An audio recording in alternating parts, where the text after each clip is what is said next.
A very good morning to all of you. My name is Amita, and I welcome you all to the second and final day of the sixth edition of BiG Conclave. I'm happy to share that yesterday we had around 500 participants from all across country.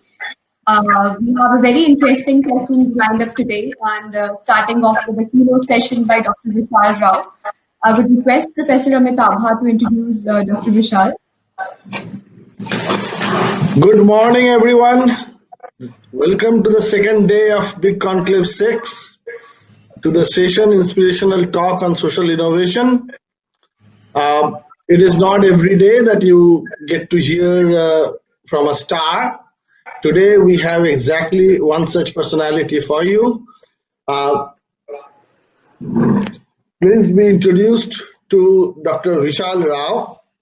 Dr. Rao is the Regional Director, Head and Neck Surgical Oncology as well as of Robotic Surgery, and the Associate Dean for Center of Academic Research at Healthcare Global Cancer Center in Bangalore in India.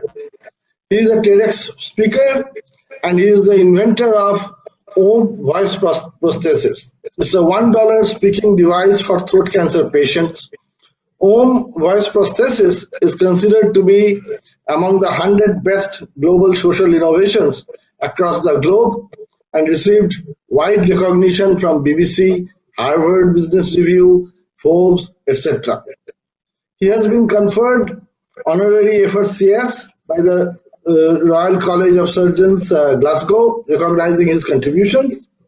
He is the recipient of several awards, including Judy Wilkenfriend Award for Global Excellence in Tobacco Control 2017, Kempegowda Award, which is the highest civilian award from the Bangalore Corporation, and the Varshada Kannadiga Award 2018, that is the best Kannadiga Person of the Year award for his contributions in science and technology.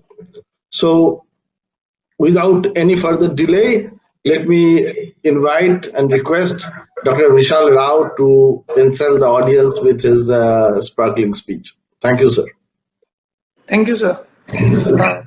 Are you able to hear my screen? See my screen here? Yes, we can see your screen. We can hear you clearly. Thank you. Thank you very much. Thank you, Professor Bandapathy, for this introduction and for the kind words. I would like to start this particular talk, and I've titled this as Possibility to Actuality, Shaping Frugal and Disruptive Innovations for India. And this, I thought, as suggested by the BIRAC team, would focus on the theme of resilience redefined. And that was the theme that BIRAC is talking this time. So I thought, this resonates so much with the current situation that we are in, that when Winston Churchill spoke about World War II, he said a very beautiful thing, that it is a riddle wrapped in a mystery within an enigma, but perhaps there is a key. Now, these were the words he used at that time to talk about Russia. But I feel the same words today are so emphatic in this particular time of COVID-19, that these words of Winston Churchill resonate before us. And when we talk about resilience today, and I'm specifically saying from a startup ecosystem and for innovators, I think it is a very difficult time, and it is a time to exhibit this resilience and redefine it. So I had written a an op-ed on this particular topic called World War C, putting the pandemic in a perspective. And what I wanted to tell you is today we stand at about 61 million cases and about 14 lakh deaths across the world. The question is that a few grams of this virus has brought this world to a standstill at this juncture. And what every startup would require now is a pandemic CEO. And that I thought was the core thing that I wanted to communicate through this particular presentation to our colleagues at BIRAC, that the pandemic CEO has to be defined by key leadership qualities. And oftentimes, when we talk about leadership, especially at these difficult times, you need not a strategy but a stratagem. And when I use the word stratagem, I mean to convey that a stratagem is a way by which we win the war without fighting. So there were some key lessons that we learned from this pandemic that we have learned. some of which are very relevant, I thought, to the startup community and to innovators. So I thought I should share some of these perspectives with you through this presentation.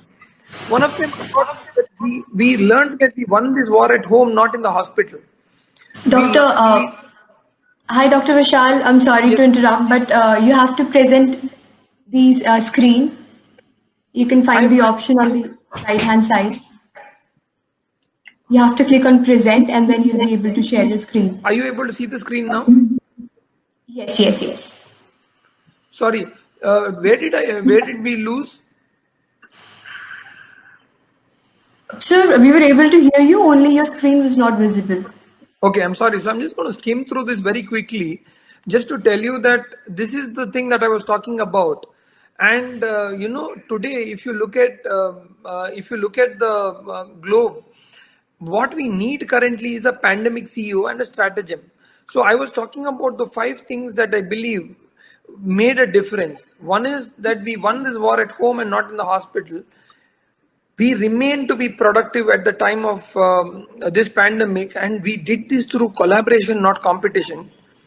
Our common sense prevailed to us while we lost the sense of smell. A little bit on reverse mentorship and conscious capitalism. That is what I intend to communicate through this entire thing. And I'm using this particular thing of the World War C in a context because I thought that the current pandemic was an ideal situation, and the current big conclave that is happening today is an absolute reflection and resonation to kind of convey the philosophy of resilience redefined. Today we saw the psychological impact, the economic impact, and the behavioral impact of the pandemic. And so, among the 5 T's, the most important thing that our startups and innovators would need to know is teamwork and training, on how we actually made a difference for teamwork and training, which are the 2 important lessons for the pandemic. So I'm going to run through another little things on what I thought was the design health thinking perspectives on how do I find a problem and how do I get rid of the problem. And I'm sure that all the innovators and startups that are present here at BIRAC today actually epitomize these 2 particular areas. And I'm going to be talking to an audience of Gyanis who are already performing, but I wanted to reflect and echo all our thoughts in whatever way we can and convey the points of when do I do research, when do I do an invention, when do I do innovations, and when do I do a jugaad.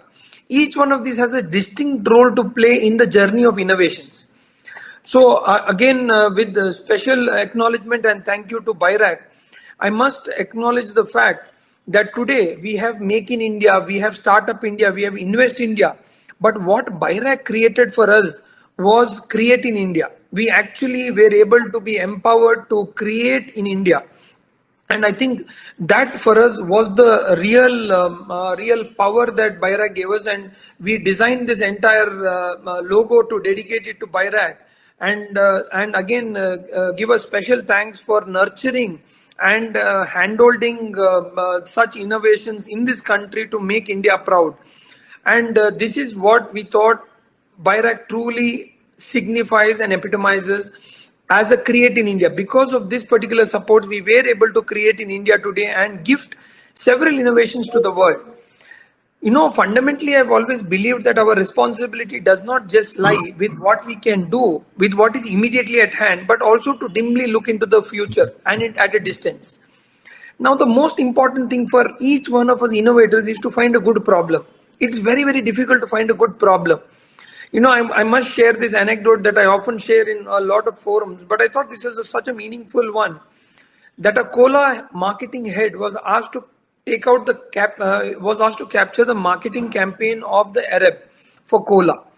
And he went there and he used some artificial intelligence algorithms and created some strategic plan on how he could actually build a market for himself in the Arab when the sales were at the worst. So his target was, can he in a quarter have every Arab have a cola in his hand? And the biggest barrier he felt was the language. So he used some artificial intelligence software and algorithms to actually come up with an aggressive marketing campaign that offsets these particular difficulties. And he came out with this simple pictorial: a man lying dead in a desert, tired, and drinks a cola and starts to run.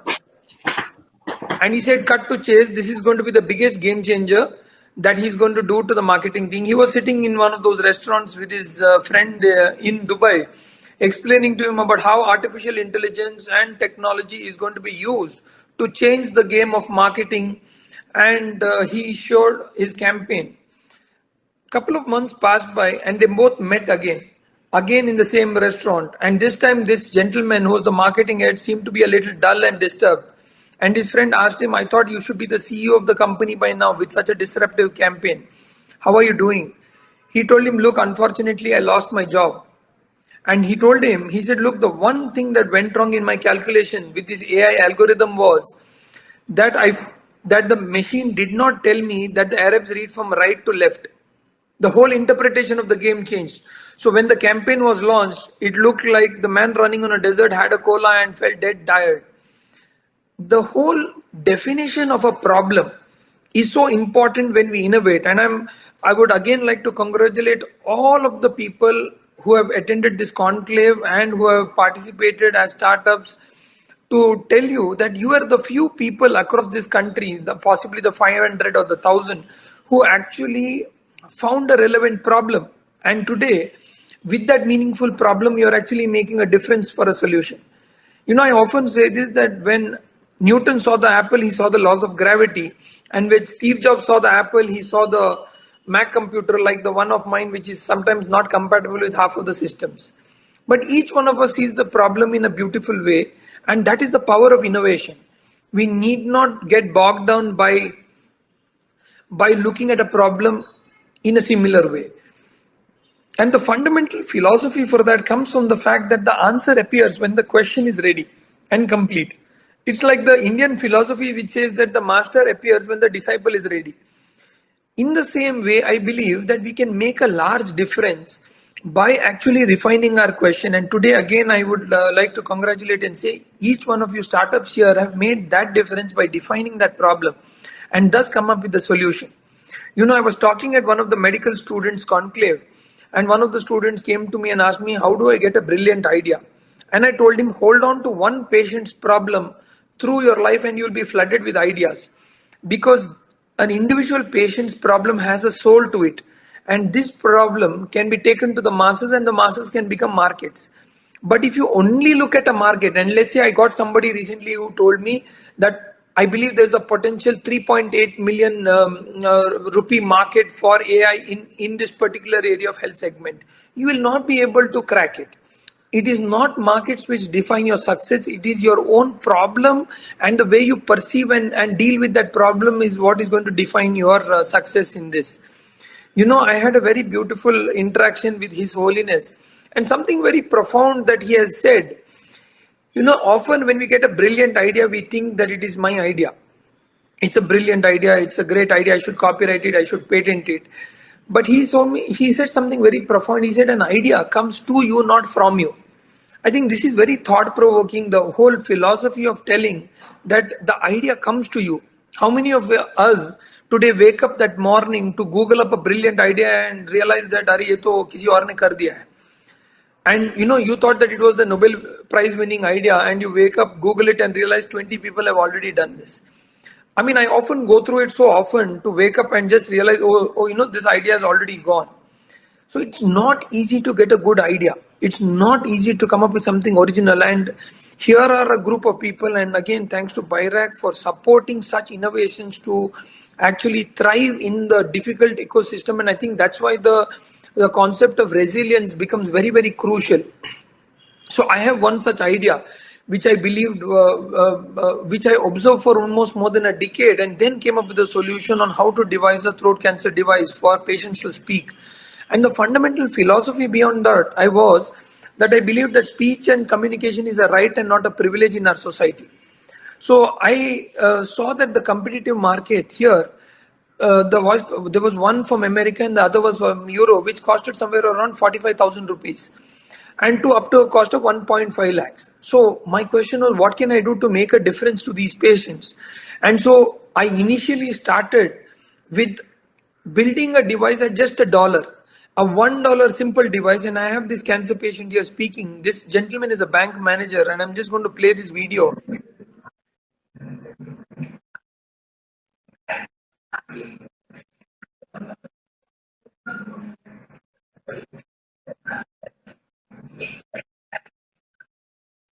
So now, today we have more than 400 plus patients speaking with this device across the globe. We've got about 8 or 9 countries we are entering into. And I would like to specially take on record BIRAC for all the contributions, for all the support, all the guidance that we received, and for sharing their name on this to help us in this platform. So I dedicated this little one simple thank you note to BIRAC, that every once in a while a new technology, an old problem, and a big idea can turn into an effective innovation. And I wanted to specially acknowledge BIRAC, and not only from innovation but from all the other startups that actually represent this particular philosophy.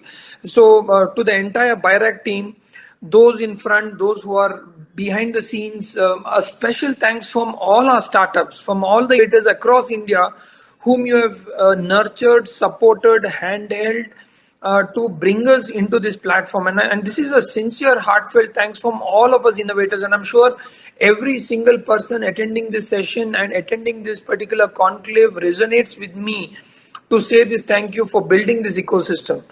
So today, it's going to be a very responsible era for us in this resilient environment to look at responsible research and innovation, and that lies with us, with us participants, to say that we are going to bridge research and innovation, and that's going to be a big responsibility before us. The fundamental journey from bench to practice and bench to bedside research takes nearly 17 years. And this is what BIRAC talked about on resilience redefined. And I think the key learning during the COVID times from this particular thing was that we created a hyperloop between research and practice, between bench and bedside.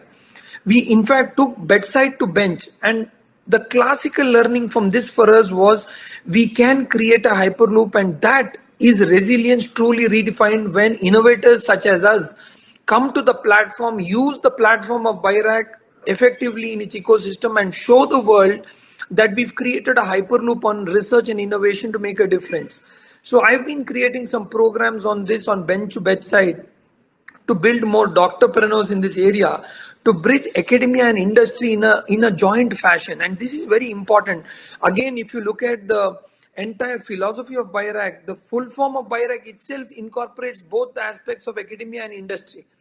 This is so relevant for us that when we look at the entire ecosystem in this aspect, that we talk about biotechnology industry research assistance council, which itself defines the actual merger between academia and industry in a very effective manner. So the next generation, my friends, is for us. It's absolutely for us startups, for innovators to show the new age innovation. And I must again tell you that this is going to be the era of conscious capitalism. It is going to be the era where we are going to create wealth with value, not just wealth. It is not just going to be about numbers. It is going to be about having ambition with purpose, what all of you resonate today. And I must tell you, the fundamental philosophy at the root of capitalism is that a problem should persist and you make a profit out of somebody else's problem. That's the fundamental of capitalism. We as startups today have the responsibility to change this ecosystem towards a conscious capitalism approach, which is what we did, working with BIRAC, with Government of India, to show that we are looking uh, at at sustenance. We are not just looking at profit, we're looking at sustenance, a value added sustenance that we are building here, not just a for profit organization, but a organization which is based on values, which is based on sustenance, and not just on wealth. And I think that's the ecosystem that we are building into. I would urge all of you to read this beautiful article that the Boston Consulting Group came up some time back on transforming with humanity using heart, head, and hands, where they actually talk about the head being envisioning the future and aligning on the future big rocks of priorities for humanity, heart that inspires and empowers your teams and people, and hands that execute with innovation and agility. It's a must read for every innovator and startup to read through this report that re-emphasizes on what I'm telling on the conscious capitalistic approach, to say we need to create value, we need to create wealth, and this kind of a synergy has been brought about in the ecosystem of BIG today. I must tell you all that BIRAC is one of those classic representatives of conscious capitalism approach, where they actually, through a panel of experts, handhold you through a balanced approach to understand how do you create value, at the same time how do you create wealth and sustain yourself. So I think this is something that we all need to build up as a case study, and I would actually urge BIRAC that we should jointly write on something like this to the Harvard Business Review and other business forums to talk about how these forums have actually helped in a larger way. We are starting a nice podcast on this called Reverse Mentoring, where we've actually talked about innovations to say how important it is to actually look at, especially during the COVID time, about reverse mentoring. What could startups like those that are present here today teach the corporations? What did elderly generation learn from the younger generation? What did the more mature investors learn from simple innovators? And what are the ecosystems that can be learned through reverse mentoring?